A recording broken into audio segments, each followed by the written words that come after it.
अब हमने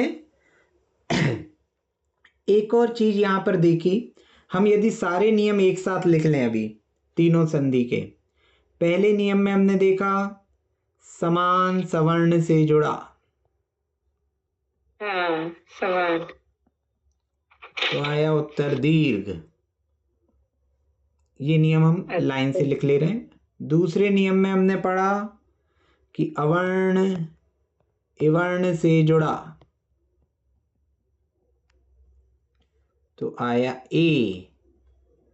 तीसरे नियम में हमने देखा अवर्ण जुड़ा उवर्ण से, वर्ण से, हाँ तो उत्तर आया ओ।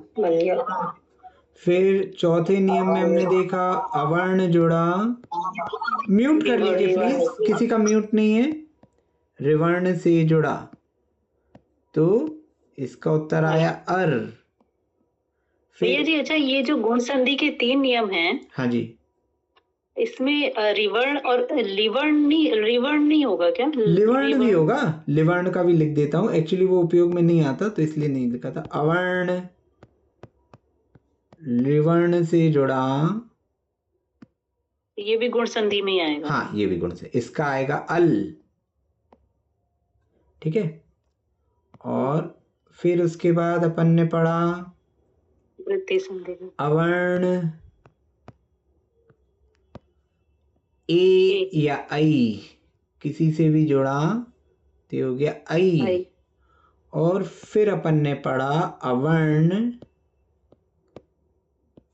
जुड़ा ओ या औ किसी से भी, तो इसका उत्तर आया औ। तो यहां पर हमारे लेफ्ट हैंड साइड में अवर्ण के सारे केसेस हो गए, जितने भी पॉसिबल कॉम्बिनेशन थे। अवर्ण यदि लेफ्ट हैंड साइड में हो तो क्या होगा, अवर्ण के साथ अवर्ण हो तो दीर्घ, अवर्ण के साथ इवर्ण हो तो ए, अवर्ण के साथ उवर्ण हो तो ओ, अवर्ण के साथ ऋवर्ण हो तो अर, अवर्ण के साथ ऋवर्ण हो तो अल, अवर्ण के साथ ए हो तो आई, अवर्ण के साथ आई हो तो आई, अवर्ण के साथ ओ हो तो औ, और अवर्ण के साथ औ हो तो औ। तो आप देखो इन 7 में हमने पूरे 14 स्वर कवर कर लिए राइट हैंड साइड में। अब आप अपनी कॉपी पे एक काम कीजिए, थोड़ा ऐसा ड्राइंग बनाइए, दिख रहा है? हाँ जी भैया।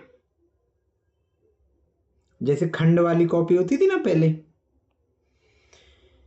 ठीक है। यहां पे आप लिख लिए आ, पूरे 14 स्वर यहां लिखिए, ई ई। अच्छे साफ सुथरे बनाना है, मेरे बोर्ड में उतनी अच्छी राइटिंग नहीं आ रही, आप लोग अच्छे से बनाना। री री ली ली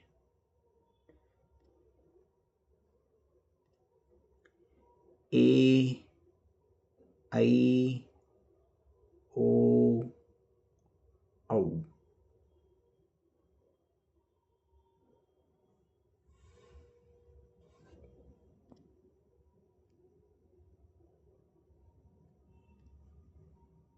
अब इन पे सब पे ऐसी लाइन खींच दीजिए, पूरे 14 कॉलम बना लें। 14 कॉलम में 14 के 14 स्वर लिख दें, ह्रस्व दीर्घ अलग अलग, ठीक है। ये आपके ऊपर हो गए, तो ये आपका दिखाएगा राइट हैंड साइड। अब यहां हम ले लें लेफ्ट हैंड साइड, यहां पर हमने ले लिया आ, यहां पे भी आप लाइन से पूरे 14 स्वर लिख लेंगे, ठीक है। अभी मैं नहीं लिख रहा हूं, आप लिख लीजिएगा। तो देखिए अभी आप स्क्रीनशॉट ले लेना इसका बाद में, तो उससे आपको क्लियर हो जाएगा। तो क्या करना है, हमारे लेफ्ट हैंड साइड में आ हो और राइट हैंड साइड में आ हो, तो उत्तर क्या आएगा, हमें इससे क्या हो जाएगा, कि हमें सारे इसके आंसर्स मिल जाएंगे। इन दोनों का उत्तर आ जाएगा दीर्घ आ, है ना।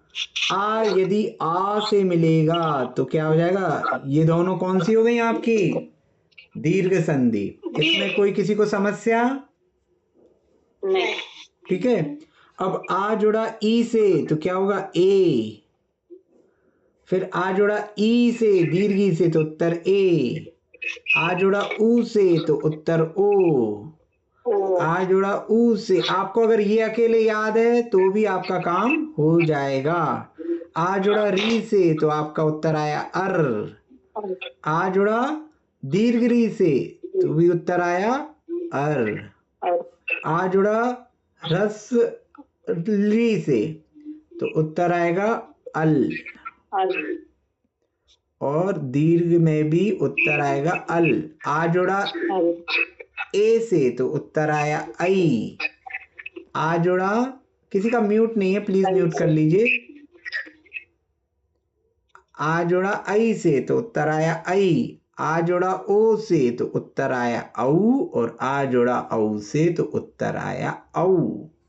अब आप देखिए, आपने आ के सारे केसेस यहां पर देख लिए। हो गया आपका आ कंप्लीट, है ना।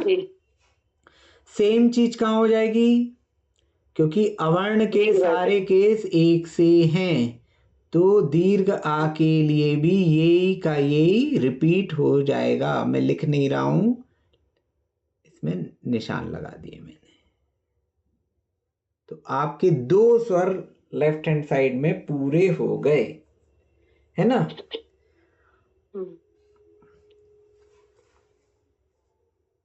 ये समझ में आया कैसे बना रहे हैं ये चार्ट। इस चार्ट में किसी को कोई समस्या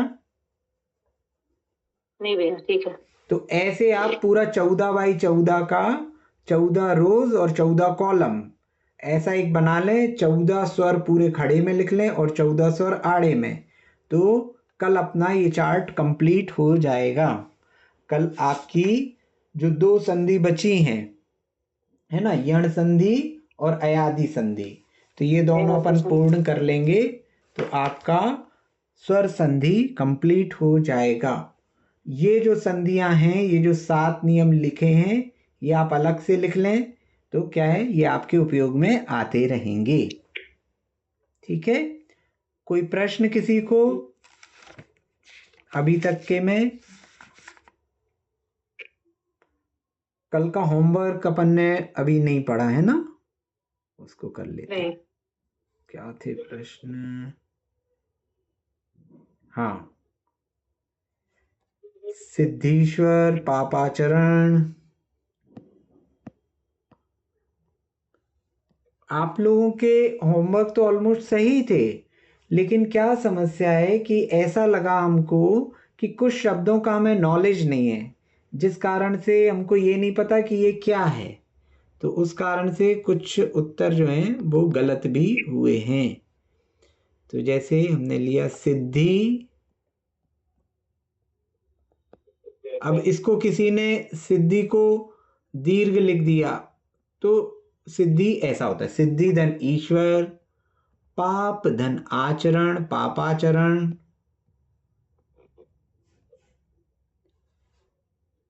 फिर क्या है, नाभेय आदि शरणागत लोकालोक, नाभेय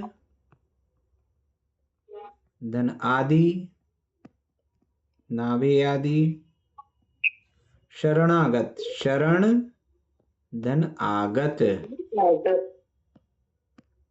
शरणागत लोक धन आलोक, लोकालोक, लोक सिंहासन, सिंह धन आसन।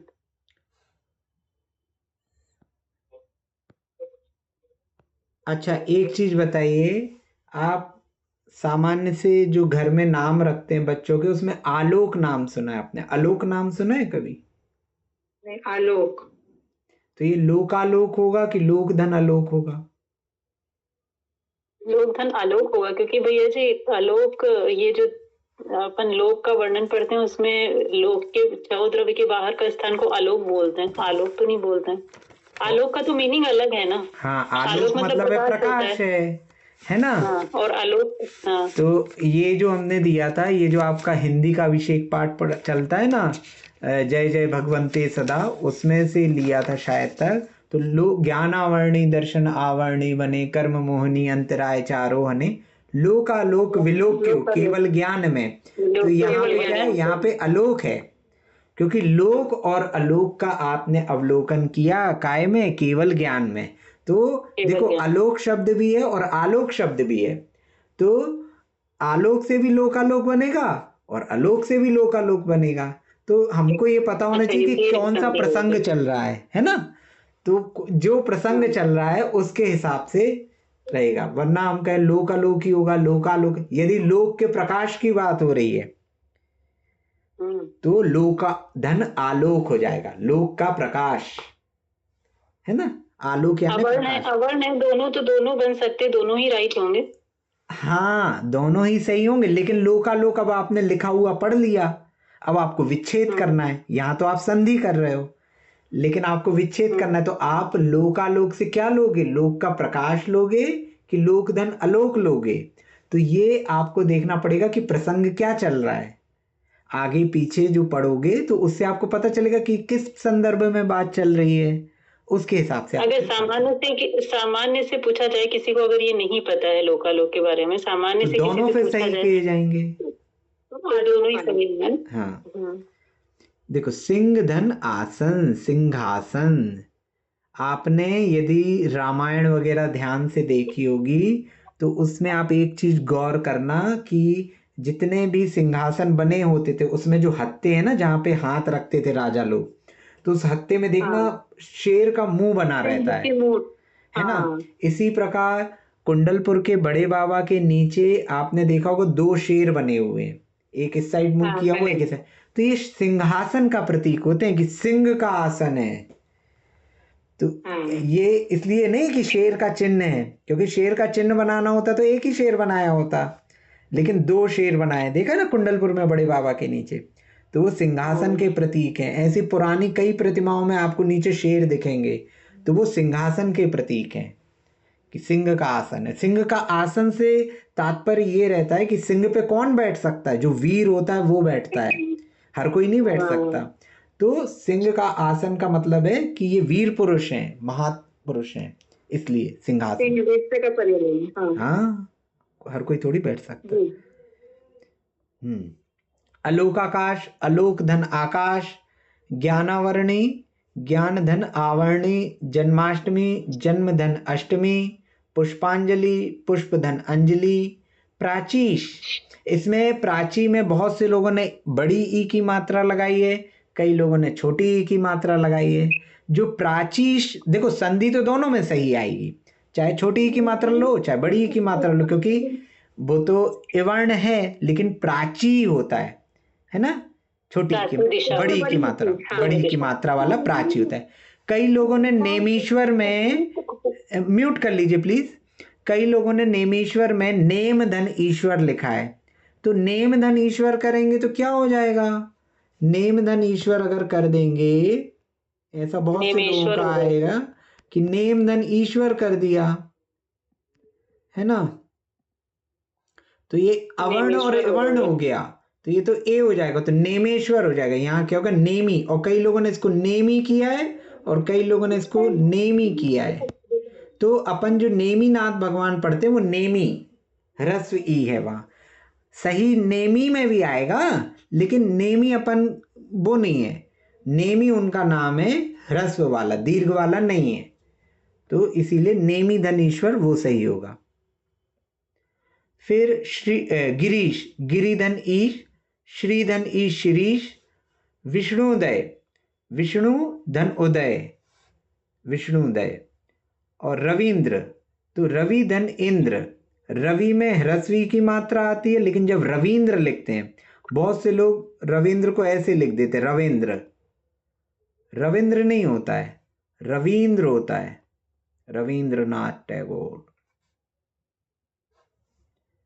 ठीक है। तथापि, तथा धन अपि, कई लोगों ने तथ धन अपि लिख दिया, तथ कुछ नहीं होता, तथा होता है, तथा धन अपि। तथ धन अपि में उत्तर तो तथापि ही आएगा, लेकिन तथ कुछ है नहीं। इसी प्रकार कवि धन ईश, कवीश, वधु धन उत्सव, वधूत्सव, भू धन उत्सर्ग, भूत्सर्ग। ठीक है, तो ये आपका हो गया, समय भी आपका हो गया है। आज का जो होमवर्क रहेगा वो हम आपको शेयर कर देंगे। ठीक है, किसी का कोई प्रश्न? जो है जी। कवीश में व पे बड़ी हुई क्या आएगी? हाँ देखिए, कवीश। उत्तर में तो दीर्घ ई ही चलेगा, हाँ, क्योंकि वहां पे दीर्घ और पड़ती अभी भी है। तो स्मॉल ही चंडी में आएगा। छोटी सी हो जाएगी। जब हाँ, अपन ह्रस्व कवि लिख आएगा। रहे हैं तो कवि ह्रस्व कवीश का आएगा, आएगी। और कवीश लिखेंगे हाँ, जब तो वो दीर्घ हो जाएगा। दीर्घ हो जाएगा। हाँ, हाँ ठीक हाँ, है, कवीश। ठीक है। ये मेरे को मिले क्यों नहीं, ये वाले जो आपने जो भेजे हैं, मैंने नहीं देखे थे। आप व्हाट्सएप ग्रुप में नहीं है क्या? नहीं, होंगे, मैं चेक करती हूँ अभी उस पे। हाँ, आप ही अभी वो करिए। आपको उस पे लिंक पे क्लिक करना पड़ेगा जब आप अपने आप ज्वाइन हो जाओगे। ठीक है, अच्छा, ठीक है। हाँ। नहीं, जनवाणी मैंने तो स्तुति, ज्वाइन किया था एक हाँ बार। अपन जनवाणी मेरे स्तुति को- कर लेते हैं, अगली क्लास का समय हो रहा है। बोधि जी, समाधि ठीक है। परिणाम विशुद्धि, स्वात्मोपलब्धि शिव सौख्य सिद्धि, चिंतामणि चिंतित वस्तु दाने तो आमंद मानस मानस। द्वादशांग जिनवाणी माता की जय। रानी माता संत की शिरोमणि जय। आचार्य भैया, वैश्य विद्या वंदना सागर भैया। महाराज की जय। सभी को जय जिनेन्द्र, सभी को वंदना। जय जी, जय भैया जी, वंदना भैया जी।